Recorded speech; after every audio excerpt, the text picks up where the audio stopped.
എന്തായാലും നടി പ്രിയങ്ക ഇവിടെയുണ്ട്. നമുക്ക് അവരോട് ഒരു പ്രതികരണം ചോദിക്കാം.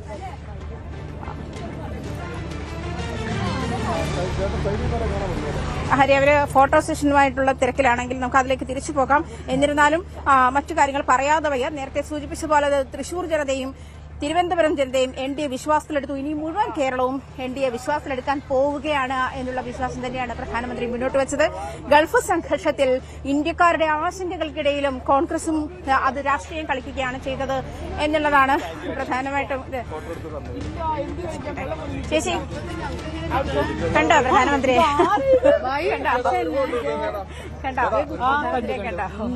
ഭക്തിയാന്ന് ചോദിച്ചത് ഇച്ചിരി ട്രിഗർ ചെയ്തല്ലേ? എന്തിനാ ഭക്തിയാണെന്നൊക്കെ ചോദിക്കുന്നത്. ദൈവത്തെ നമ്മൾ ഭക്തരെന്ന് പറയാം. ഇതൊരു പ്രധാനമന്ത്രി എന്ന് പറഞ്ഞാൽ ഇന്ത്യൻ പ്രധാനമന്ത്രിയാണ് വന്നിരിക്കുന്നത് നമ്മുടെ നാട്ടിൽ. അതായത് എന്റെ തൊട്ടടുത്ത. അപ്പോ കേരളത്തിൽ നല്ല നല്ല കാര്യങ്ങൾ ചെയ്യാന്ന് പറയുന്ന ഒരു അദ്ദേഹത്തിന് കാണാൻ വന്നതിൽ എന്താ തെറ്റുള്ളത്? പിന്നെ ബാക്കിയുള്ള കാര്യങ്ങളൊക്കെ ഒന്നൊന്നായിട്ട് എന്തെങ്കിലുമൊക്കെ വരികയാണ്. നിങ്ങളല്ലേ എല്ലാം ജനങ്ങളിൽ എത്തിക്കുന്നത്. അപ്പൊ ഇപ്പൊ തൽക്കാലം എന്തായാലും കണ്ടു, വളരെ സന്തോഷം. കുറെ കാര്യങ്ങൾ കേൾക്കാൻ പറ്റി. ആ കേട്ട കാര്യങ്ങളൊക്കെ ഹിന്ദി എനിക്കറിയാം, നഹിമാലും, പക്ഷെ മലയാളത്തിൽ തർജ്ജമ ചെയ്തുകൊണ്ട് എല്ലാ കാര്യങ്ങളും മനസ്സിലായി. ഭയങ്കര സന്തോഷം. ഇന്നൊരു ദിവസം കാണാൻ കഴിഞ്ഞാൽ വളരെ സന്തോഷം.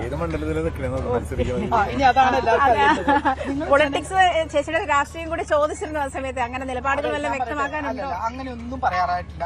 നമ്മൾ നിൽക്കില്ല എന്നൊക്കെ തീരുമാനമൊന്നും ഇപ്പോഴല്ല വരുന്നത്. നമ്മള് കാര്യങ്ങൾ വരട്ടെ. വരുമ്പോ എന്തെങ്കിലുമൊക്കെ ഉണ്ടെങ്കിൽ നിങ്ങളെ അറിയില്ലേ? ആദ്യം എത്തിക്കുന്നത് ആരാ?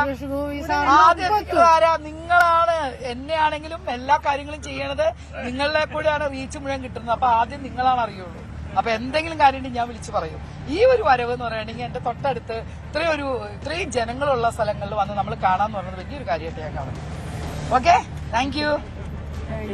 ഹരി, അതാണ് നേരത്തെ തന്നെ നമ്മള് പ്രധാനമന്ത്രി എന്ന് പറയുന്ന രാജ്യത്തിന്റെ പ്രധാനമന്ത്രിയാണ്. അതുകൊണ്ട് പ്രധാനമന്ത്രിയെ കാണാൻ എല്ലാവർക്കും എത്താമെന്ന് തന്നെയായിരുന്നു നേരത്തെ നടി പ്രിയങ്ക മുന്നോട്ട് വെച്ചത്. അവരുടെ പൊളിറ്റിക്കൽ നിലപാടിനെ പറ്റി ചോദിച്ചപ്പോഴും ആ സമയത്ത് അങ്ങനെ തന്നെയായിരുന്നു ഒരു പ്രതികരണം ഉണ്ടായിരുന്നത്. എന്നിരുന്നാലും നമുക്ക് വിഷയത്തിലേക്ക് തന്നെ തിരിച്ചു പോകാം. പ്രധാനമന്ത്രി മുന്നോട്ട് വെച്ചത് രാഷ്ട്രീയം, കേരളത്തിന് ഇനി മുന്നോട്ട് ചർച്ച ചെയ്യാൻ വെക്കുന്ന രാഷ്ട്രീയം തന്നെയാണ് പ്രധാനമന്ത്രി മുന്നോട്ട് വെച്ചത് എന്നുള്ള കാര്യമാണ് വ്യക്തമാക്കുന്നത്.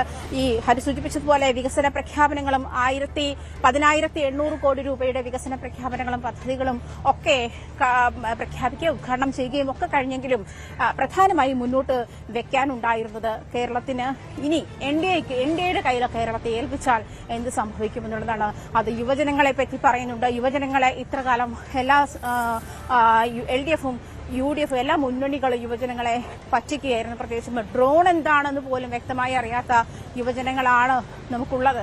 അപ്പോൾ സാങ്കേതിക വിദ്യയിൽ അവരെ പറ്റിച്ചു. അതുപോലെ ഇനി കേരളം 6 വരിപ്പാതയിലേക്ക് വരുന്ന ഒരു സാഹചര്യത്തിൽ തന്നെ കേരളത്തിന് തൊഴിലവസരങ്ങൾ കൂടുകയാണ്, റോഡ് വികസനം ഉണ്ടാവുകയാണ് തുടങ്ങിയ പ്രധാനപ്പെട്ട കാര്യങ്ങളൊക്കെ ഉണ്ടായിരുന്നു. ചേട്ടാ ഒരു സെക്കൻഡ്. കഴിഞ്ഞ